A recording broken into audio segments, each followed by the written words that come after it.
One of the most puzzling incidents in space happened on mission STS-82 to service the Hubble telescope.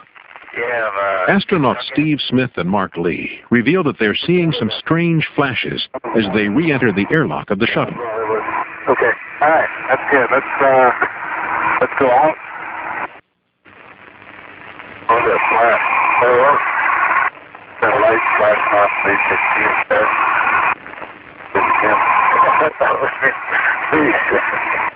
What? I just thought of it in my imagination.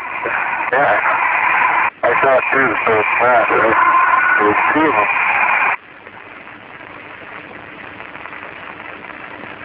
There's another one. What are they? Let me show the lights flickering in here. We're taking pictures. Steve Smith explains what that conversation was all about. Mark and I are in the airlock at this point, and you can see from and hear that all of a sudden we saw a couple of lights flashing in the airlock.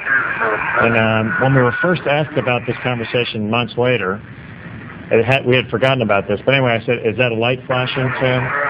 And Mark says, "What are they?" Asking, is it a light coming from either the airlock? And Mark asks, "Are they taking pictures of us through the airlock window?" And again, they would have a flash. We take about 10,000 pictures on each flight. So all I can think of is that it's pretty hard to turn in this thing because you're like in a closet. And we couldn't tell what light it was, so I think Mark probably had turned to a certain point, and then he said, "Oh, there's the one in front of me," or something. I was just at that one for a second, but I had that one the whole time. I was just at that one. And I don't know what that is. I've never heard the word valence or surveillance used.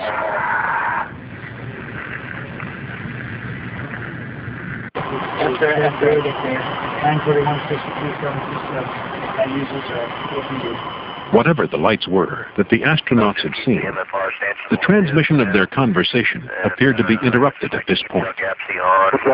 Everything we say is basically broadcast to anybody who's listening.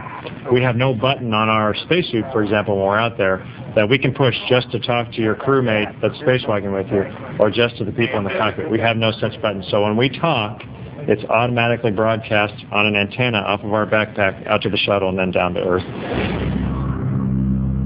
Americans are not the only ones in space.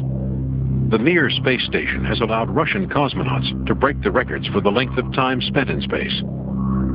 During a docking with Mir, cosmonaut Musa Manarov filmed an unidentified object that passed by. At some point in the filming, I caught sight of something that seemed to have separated from the ship.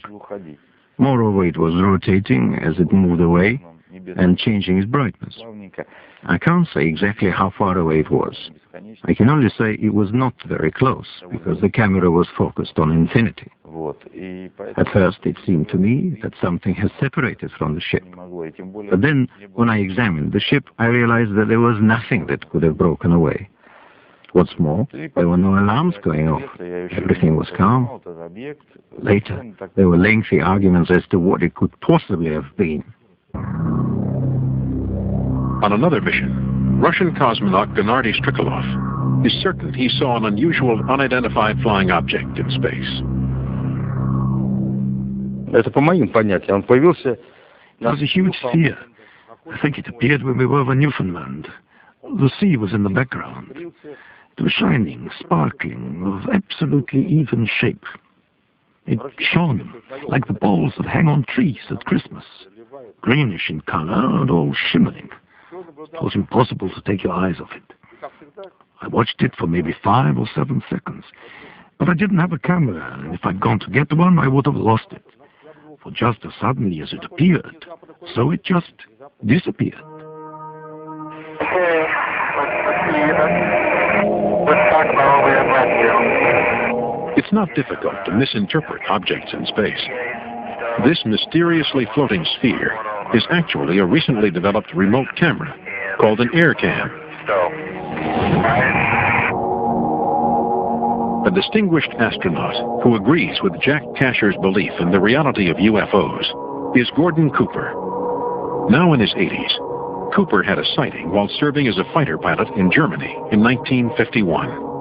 Well, the weatherman had reported seeing these objects in the sky, and various other people got binoculars and looked for them, saw them also, and they were flying formations similar to our fighter formations.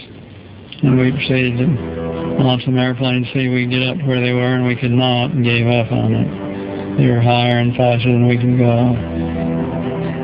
Gordon Cooper was so convinced that there was evidence of UFOs here on Earth that in 1978 he went to the United Nations and presented them with a letter describing his experience. If it's just an illusion that extraterrestrials have visited Earth, why does the UFO phenomenon continue to grow? Why do people continue to take pictures of